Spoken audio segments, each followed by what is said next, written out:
Ce samedi 16 novembre, après 9 semaines de compétition, Elsa Esnou a été éliminée de cette 10e édition de Danse avec les stars. La chanteuse et comédienne des Mystères de l'amour revient pour gala sur son aventure, les critiques dont elle a fait l'objet ou encore son partenaire de danse, Anthony Colette. Gala, comment vous sentez-vous après cette défaite?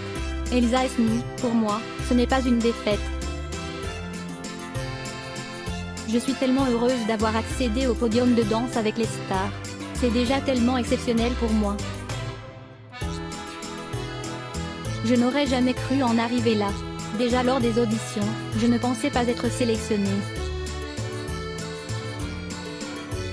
D'en être arrivée à ce stade de la compétition est porté par l'amour du public, qui a cru en moi, qui a été touché par mon évolution, j'ai tout gagné.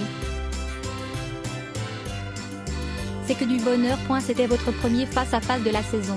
Était-ce une surprise ou vous y attendiez-vous? Elsa Esnou, je vous avouerai que, comme je ne l'avais pas vécu jusqu'à présent, je ne m'y attendais pas trop. Je ne voulais pas le vivre, donc j'ai essayé de ne pas y penser. Quand on m'a annoncé pour le face-à-face, je savais que c'était fini.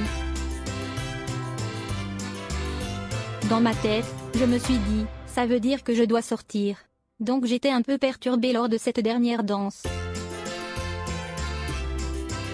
Tout au long de la saison, votre présence a été vivement critiquée. Que répondez-vous à vos détracteurs? Elsa Esnou, c'est une minorité. La majorité, c'était ceux qui votaient et voulaient que je sois là. Ceux pour qui j'avais ma place. C'est triste qu'on mette la lumière sur ceux qui critiquent alors qu'on ne parle pas des milliers de commentaires positifs.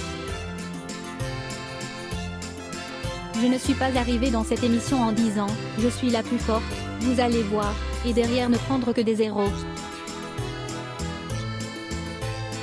Là, j'aurais pu être incendiée. Il ne faut pas oublier que je démarrais de rien. Je n'ai jamais fait de danse de ma vie. Il fallait m'apprendre à marcher comme une fille, parce qu'on me disait que je n'étais pas assez sexy, sensuelle, etc. J'ai fait le job. Le concept est d'apprendre à danser. L'émission ne s'appelle pas Qui sera le meilleur danseur, mais Danse avec les stars, donc avec une personnalité qui est connue d'un public. La danse n'était pas du tout mon fort. Mais je n'ai rien à me reprocher. J'ai appris. J'ai travaillé comme une malade, et j'ai évolué. Même le jury l'a dit. Et ce qui comptait pour moi, c'était aussi de donner de l'émotion aux gens. Il n'y a pas que la technique. Donc ça ne m'atteint pas plus que ça.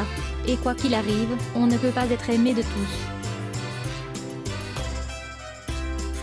Les téléspectateurs ont découvert une Elsa Esnou bourrée de complexes. L'émission vous a-t-elle permis de prendre confiance en vous? Elsa Esnou, l'émission m'a effectivement permis de gagner un meilleur rapport avec mon corps. Ça m'a vraiment fait prendre conscience de cela. Ça a vraiment mis l'accent sur le fait que je ne suis pas tactile, que j'ai des problèmes avec le miroir, etc. Cela m'a permis d'apprendre à connaître mon corps. J'ai appris à lâcher prise. Ça m'a aidé à évoluer, à grandir là-dessus. Et ça me donne envie de continuer la danse. J'ai envie de l'intégrer à mes prochains concerts. Anthony Colette semblait plus qu'un simple partenaire de danse pour vous. Il semblait très à l'écoute et protecteur envers vous. Elsa Esnou, c'est vrai. Il me disait que je l'avais touché. Il me comparait au personnage de bébé dans Dirty Dancing. Il disait, ce que je trouvais mignon, toi tu pars de rien, et je vais tout apprendre.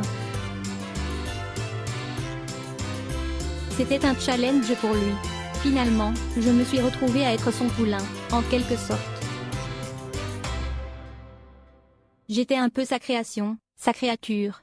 Je trouve ça attachant de tout faire de quelqu'un. Souvent on me disait, quand il n'est pas là, tu as l'air perdu, mais oui, parce que c'était mon pilier de danse. C'était une belle connexion. Un beau duo. Les jurés ont noté un changement en vous lors de votre prestation avec Iris Mittenard. En quoi sa présence vous a-t-elle aidé? Elsa nous, ça m'a aidé dans le sens où c'était bien d'avoir une fille qui dansait avec nous. Parce que du coup, j'avais le sentiment que les regards étaient moins rivés sur moi. Et je pouvais prendre exemple sur elle. Donc il y avait un côté rassurant qui m'a permis de me lâcher davantage. Désormais, il ne reste plus que Samy El Ghaedari et Ladji Doucouré.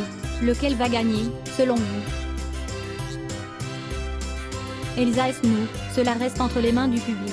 Le public est roi, mais les deux ont leur place, puisqu'ils y sont. Ce sont deux champions, deux athlètes. Quel que soit le résultat, les deux le mériteront. Samy est un très bel exemple. Il montre que malgré un handicap, on peut y arriver.